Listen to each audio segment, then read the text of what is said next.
Baltimore 64% right now, with a win 76%, with a loss it's 30%. Just to sort of dig into what's at stake. So the question is, who do you trust more, the Chiefs or the Ravens, to get their season back on track? Well, look, as much as it pains me to say this, bro, the Chiefs are the better team. Oh my God. I mean, I'm nothing if not objective. Now the show's not working. I gotta tell the truth. The Chiefs are the better team. They've proven it how many times? They've beaten them the last 3 times they played. Yeah. 6 out of the last 7 times they played. I think that might even go back. That's the beginning of Mahomes' career. And Lamar as well. So they've proven they're the better team.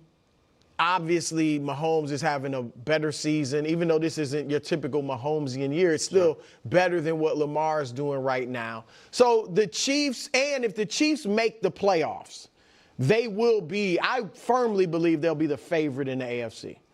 If the Ravens make the playoffs, they might limp not in so much, right? They could now if they go on a streak and win out, then and Lamar starts playing great again, maybe they'll be the favorite if the Chiefs are out. That said, though, and I think Nick will agree with me, the Ravens have a better chance. I'm not just the numbers. I am more confident in the Ravens making the playoffs than the Chiefs making the playoffs.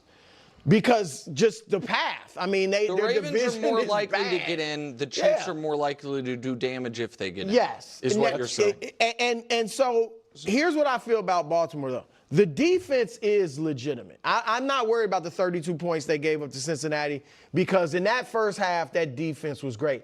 4 times Cincinnati was in the red zone. 4 times they forced them to go for field goals. Once it was 1st and goal from the 2. And Baltimore stopped them. So the such a wild defense switch is fine. for you now, though. I know, but I do look. I sincerely have confidence that Lamar Jackson is going to come out of this. Now he might not get to the point where he played early in the season, but he's gonna be better than this. And even if he's better but not great, now the coaching staff has to be smart. You got Derrick Henry. And the other two, Keaton, what's his name? Keaton Mitchell. Keaton Mitchell is running the ball pretty well. He's averaging 6 yards a carry. Like, you have a run game that you can go to if Lamar's not the old Lamar for the rest of this season. So I feel, like I said, Kansas City is a better team. I would have strong hope for my Ravens if they meet them in the playoffs. But the Ravens do have a better chance of making the playoffs. So, I mean, to me, this is a no-brainer, and it's less about faith in Kansas City. The Ravens have not looked good once all year. The closest they've come to a game you left feeling great about was a game Lamar didn't play, the win against Chicago. You know right. Like, you know what I mean? That's the and I thought they played. I mean, they blew it. But week 1, against week Buffalo, 1 they for looked 55 great. minutes, they looked like the best team. Right, their high watermark of the season is the 7-minute mark of the 4th quarter of Game 1. Right. And then since then, I don't feel like there is a single game. The Ravens, again, the Bears game maybe, but you feel like that doesn't have Lamar, so it's such a meaningless to what they're going to be moving forward. You can hang your hat on.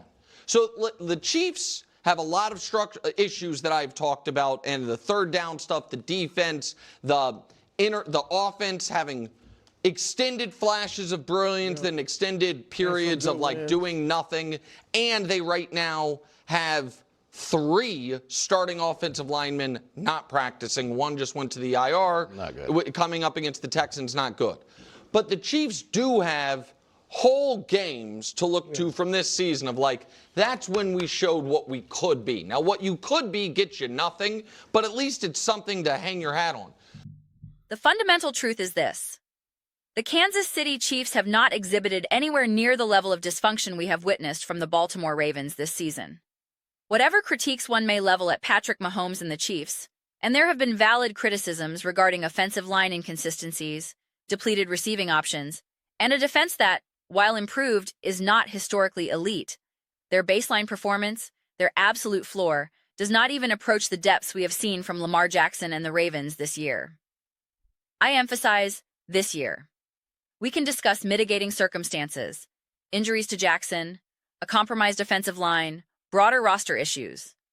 unless Lamar is playing with a legitimate fundamental injury that severely hinders his capabilities. And if that is the case, one must question the decision to play him at all, given that Tyler Huntley appeared more effective in relief. Then the performance must be evaluated as is. I am not one to simplistically declare, if you're on the field, you're healthy, so you must perform. I recall Joy Taylor making a similar remark years ago, and I found it a profound oversimplification. The human body and athletic performance don't operate on such a binary.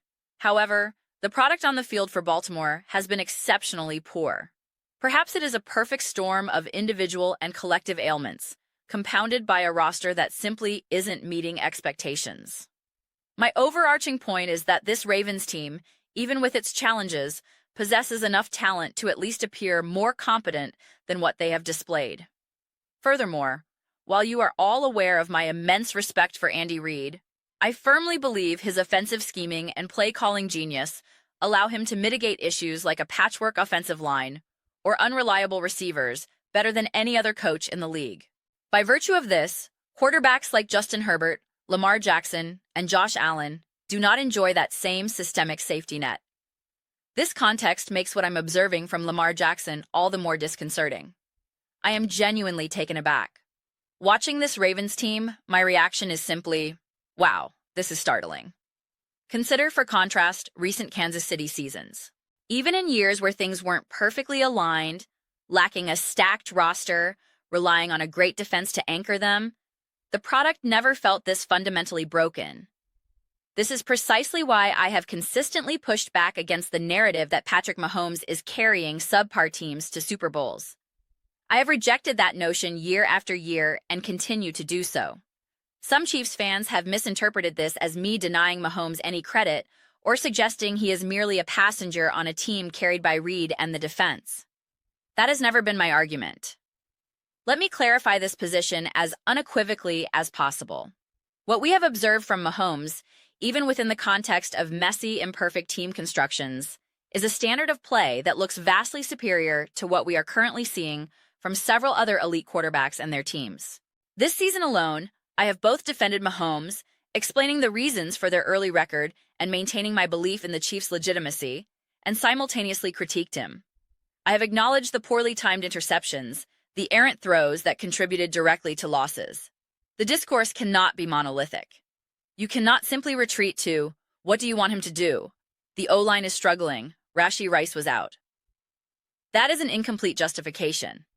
The entire conversation must be had, especially for a player like Patrick Mahomes, who resides in the legitimate conversation for the greatest quarterback of all time. If we are to entertain that discussion, we must be prepared to scrutinize every failure with the same intensity we celebrate every success. That is the standard applied to Tom Brady, Aaron Rodgers, Peyton Manning. It is the standard that applies here. With all of that established, when I survey the current NFL landscape, I find it impossible not to feel more confident about the Kansas City Chiefs' fundamental quality than about many of their perceived superiors in the standings. This is why, when Nick presented his tiered rankings, even with the Chiefs positioned lower due to their record and a more arduous path to the playoffs, my instinct disagreed. I look at the Chiefs, and I see a team better than the Buccaneers.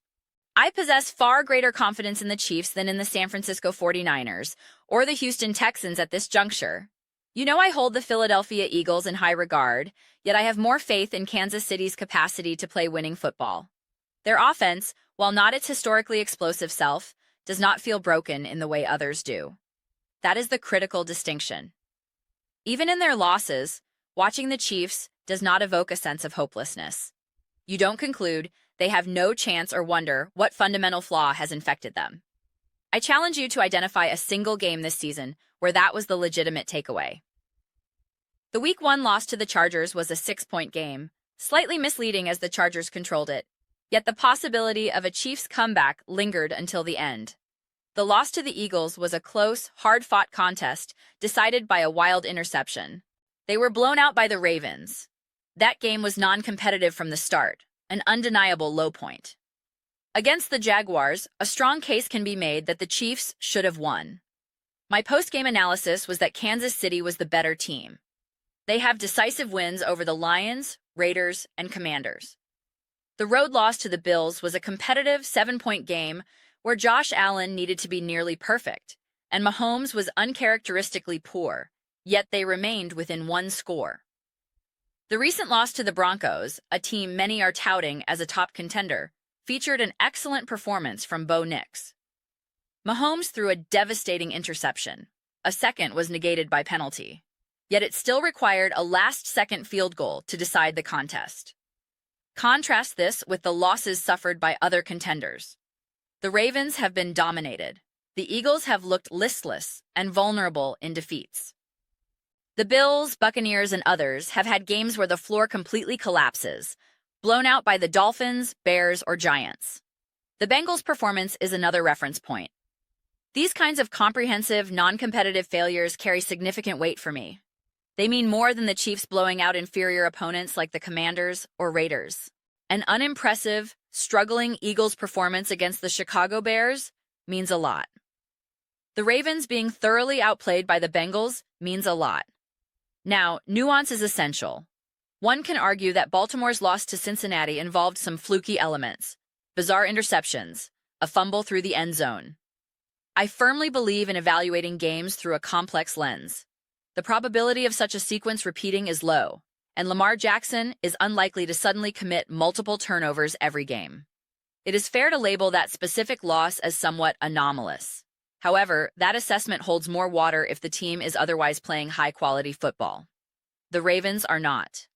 Nick himself noted that one of Baltimore's most complete performances came against the Bears, a game started by Tyler Huntley, who played with an efficiency and control that mirrored peak Lamar Jackson. Watching that game, you thought, this is what Lamar should look like right now. The fact that their backup quarterback delivered a performance that the starter has been unable to replicate is profoundly telling. Consequently, my confidence rests more firmly with the Kansas City Chiefs. If the Chiefs were to lose to the Texans, I would be genuinely stunned. I acknowledge the potential pitfalls, the Chiefs' offensive line issues, the possibility that Houston's defense is as historically great as some metrics suggest, and the fact that watching the Texans' offense can be a frustrating experience. Their defensive play, however, is a spectacular, masterful display. Perhaps that side of the ball alone, paired with an offense that simply avoids catastrophes, is sufficient to topple the Chiefs. Such an outcome would massively impress me regarding the Texans and would force a reevaluation of just how rough the Chiefs truly are.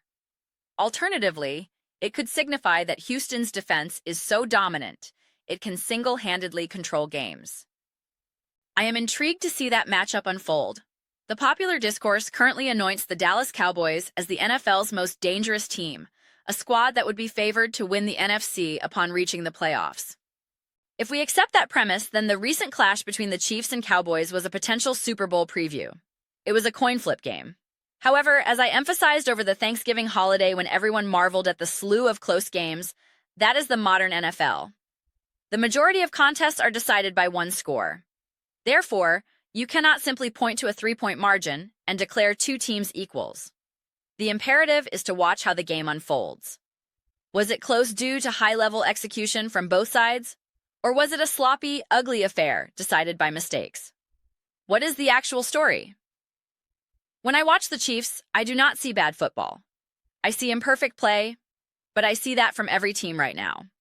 The difference is that I do not perceive the same catastrophic floor for Kansas City that I do for others. Even at 6-6, and currently outside the playoff picture, I would argue the Chiefs' lowest point this season has not sunk as deep as the lowest points for teams firmly in the postseason mix, be it the Seahawks, Rams, Bills, Patriots, Broncos, Bears, or Eagles.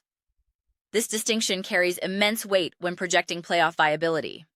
I can envision a scenario where a team like the Philadelphia Eagles suffers a blowout loss in the wild card round. I cannot envision a scenario where the Kansas City Chiefs are blown out in a wild card game. That is a fundamental qualitative difference that shapes my outlook. I constantly evaluate games by asking, who was in control? Did it feel like one team was dominating the flow, even if the score was close? My perception is shaped more by this qualitative feel than the final box score. This has led me to a realization I am articulating in real time.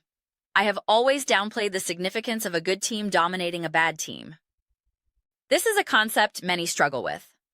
Chiefs fans have been frustrated when I've said, "Congratulations, you beat the Commanders," while appearing more impressed when the Broncos beat that same Commanders team.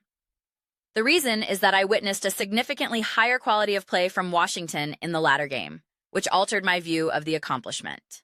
I am not automatically attributing a poor opponent's performance solely to the dominant team's prowess. The observable floor of a team's performance, regardless of opponent caliber, is immensely informative for evaluation. We should perhaps focus more intently on this concept.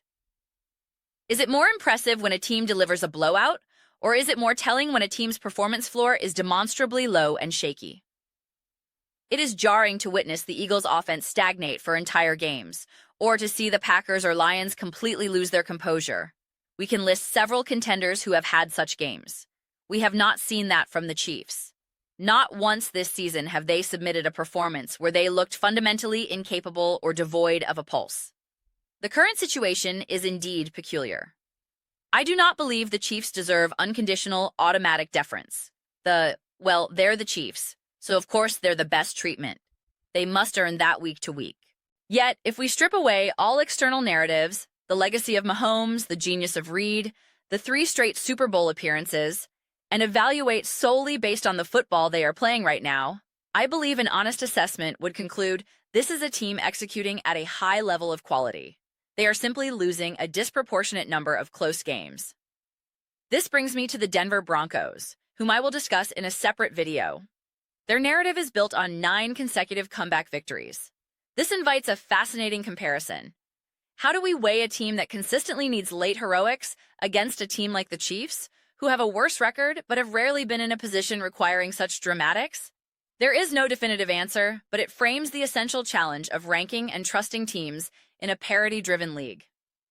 These are my reflections. I am eager to hear yours. What is your perspective on the Kansas City Chiefs? Setting aside playoff probability, where the Ravens clearly have an easier path, and focusing purely on the quality of play, which team do you trust more to get their season on track? The Chiefs or the Ravens? Please share your thoughts in the comments below. I read every single comment.